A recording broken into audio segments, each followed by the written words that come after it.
اللہ کے رسول صلی اللہ علیہ وسلم نے اس روزے کی بڑی فضیلتیں بیان فرمائی۔ ارشاد فرمایا من صام رمضان ایمانا واحتسابا غفر له ما تقدم من ذنبه، کہ جس شخص نے رمضان المبارک کا روزہ کامل یقین اور حصول ثواب کی نیت کے ساتھ رکھا تو اللہ تعالیٰ اس کے پچھلے گناہوں کو معاف فرما دیتے ہیں۔ اسی طرح ارشاد فرمایا وَمَنْ قَامَ رَمَضَانَ إِيمَانًا وَاحْتِسَابًا غُفِرَ لَهُ مَا تَقَدَّمَ مِنْ ذَنْبِهِ، کہ جس شخص نے رمضان المبارک میں عبادت کی، قیام کیا، یقین کامل اور حصول ثواب کی نیت کے ساتھ، تو اللہ تعالیٰ اس کے پچھلے تمام گناہوں کو معاف فرما دیتے ہیں۔ ارشاد فرمایا وَمَنْ قَامَ لَيْلَةَ الْقَدْرِ إِيمَانًا وَاحْتِسَابًا غُفِرَ لَهُ مَا تَقَدَّمَ مِنْ ذَنْبِهِ، اور جو شخص لیلۃ القدر میں عبادت کیا، شب قدر میں یقین کامل اور حصول ثواب کی نیت کے ساتھ، تو اللہ تعالیٰ اس کے پچھلے تمام گناہوں کو معاف فرما دیتے ہیں۔ تو اگر ہم چاہتے ہیں کہ رمضان المبارک میں ہمارے گناہ معاف ہو جائیں، اللہ ہم سے راضی ہو جائے، تو ضرورت اس بات کی ہے کہ ہم رمضان المبارک کے پورے مہینے کا روزہ رکھیں، راتوں میں عبادت کریں، تراویح کی نماز ادا کریں، اور خصوصاً شب قدر میں عبادت کرنے والوں میں شامل ہو جائے۔ ظاہر ہے جو شخص رمضان میں نماز پنجگانہ خصوصیت کے ساتھ پڑھے گا، شب قدر میں ظاہر ہے اسے عبادت کرنے والوں میں شمار کیا جائے گا، کیونکہ مغرب ہی سے رات کا آغاز ہو جاتا ہے۔ اخیر عشرے کی 5 جو طاق راتیں ہیں اس میں زیادہ احتمال ہے،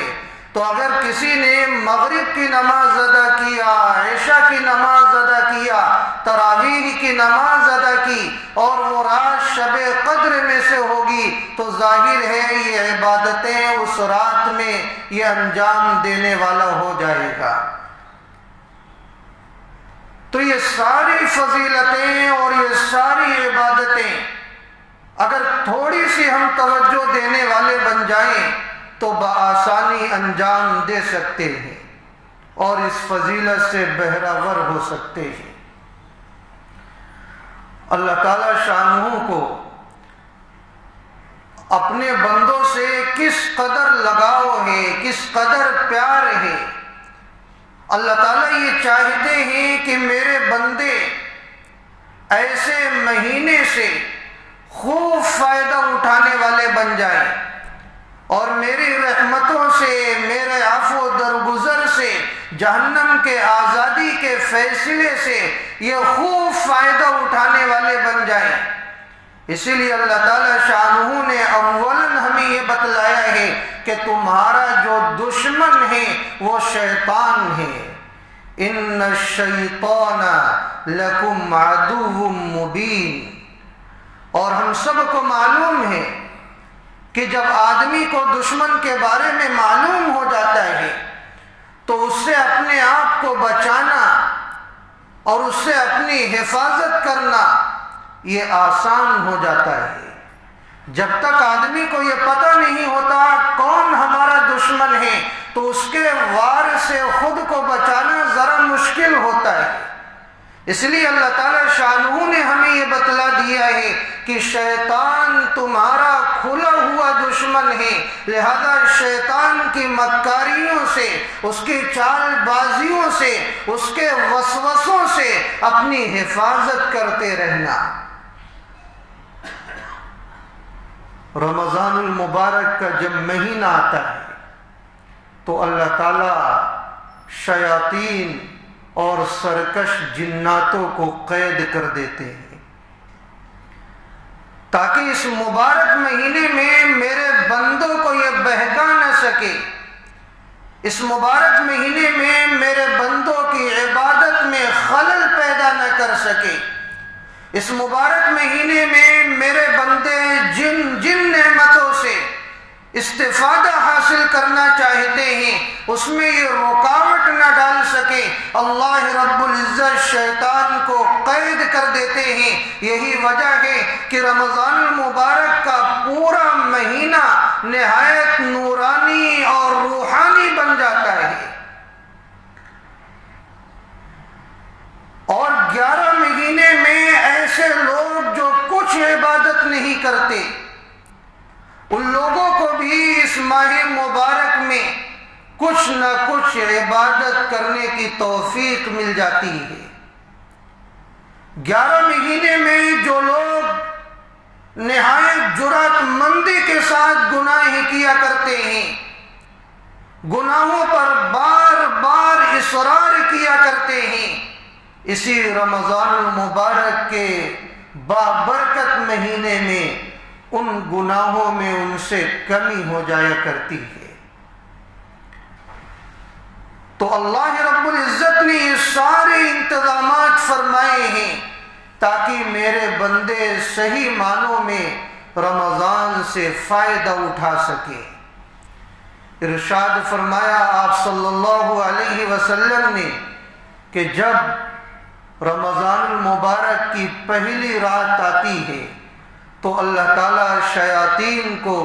اور سرکش جناتوں کو قید کر دیتے ہیں، انہیں قید کر دیا جاتا ہے، اور جہنم کے تمام دروازوں کو بند کر دیا جاتا ہے، کوئی دروازہ نہیں کھولا جاتا، اور جنت کے تمام دروازوں کو کھول دیا جاتا ہے، کوئی دروازہ بند نہیں کیا جاتا، اور ایک منادی اعلان کرتا ہے، اے خیر کے طلبگاروں آگے بڑھو، اور اے شر اور برائی کا ارادہ کرنے والوں پیچھے ہٹ جاؤ۔ اور اللہ کی طرف سے بے شمار لوگوں کو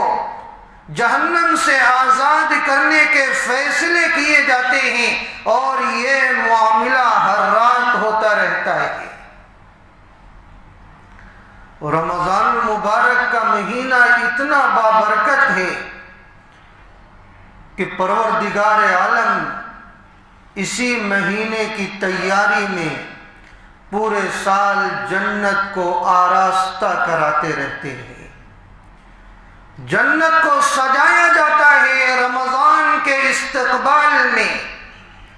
جیسے جب کوئی صاحب حیثیت انسان کہیں آنے والا رہتا ہے تو اس کے استقبال میں کئی دنوں سے تیاریاں کی جاتی ہیں، اسی طرح رمضان المبارک کا مہینہ اللہ کی نگاہ میں اتنی وقات والا ہے کہ جب یہ آنے والا رہتا ہے پورے 11 مہینے اس رمضان المبارک کے استقبال کے لیے جنت کو سجایا جاتا ہے۔ حدیث پاک میں آتا ہے کہ شروع سال سے لے کر اگلے سال تک رمضان کے لیے جنت کو سجایا جاتا ہے، اور جب رمضان کا پہلا دن ہوتا ہے تو ایک مخصوص ہوا عرش خداوندی کے نیچے سے ہو کر جنت کے درختوں کی پتیوں سے گزرتی ہوئی بڑی بڑی آنکھوں والی حوروں تک پہنچتی ہے، اور پھر وہ حوریں عرض کرتی ہیں کہ پروردگار عالم آپ اپنے بندوں میں سے ہمارے لیے ایسے جوڑے منتخب فرما جن کے ذریعے سے ہماری آنکھوں کو ٹھنڈک نصیب ہو، اور ہمارے ذریعے سے ان کی آنکھوں کو ٹھنڈک نصیب ہو۔ سبحان اللہ، کیسی روح افزا بشارت ہے کہ جس کو سن کر رواں رواں اللہ کی شکر گزاری پر مجبور ہو جاتا ہے اور اطاعت و انقیاد کے لیے تیار ہو جاتا ہے۔ روزے داروں کے حق میں یہ حوریں اللہ سے فریاد کرتی ہیں کہ ان روزے داروں کو ہمارے لیے منتخب فرما، جن کے ذریعے سے ہماری آنکھوں کو ٹھنڈک نصیب ہو سکے اور ہمارے ذریعے سے ان کی آنکھوں کو ٹھنڈک نصیب ہو سکے۔ کیسا خوبصورت عمل ہے۔ ایک جگہ حضرت حسن بصری رحمت اللہ علیہ آپ صلی اللہ علیہ وسلم کا ارشاد مبارک مرسلاً نقل فرماتے ہیں کہ اللہ رب العزت رمضان المبارک کی ہر رات میں 6 لاکھ لوگوں کو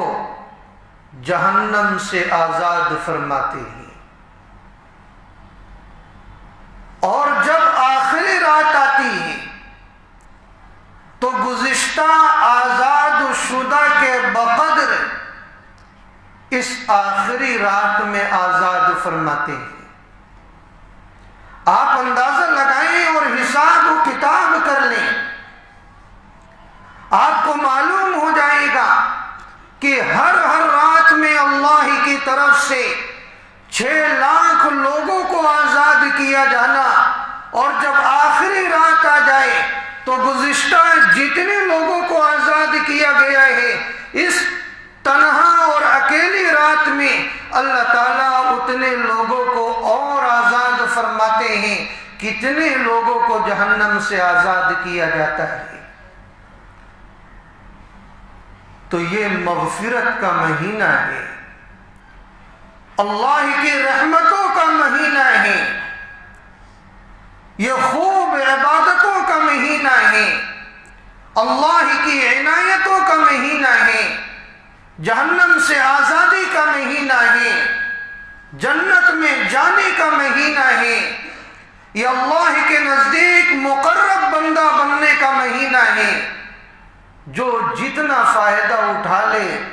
اتنا ہی کم ہے۔ حضرت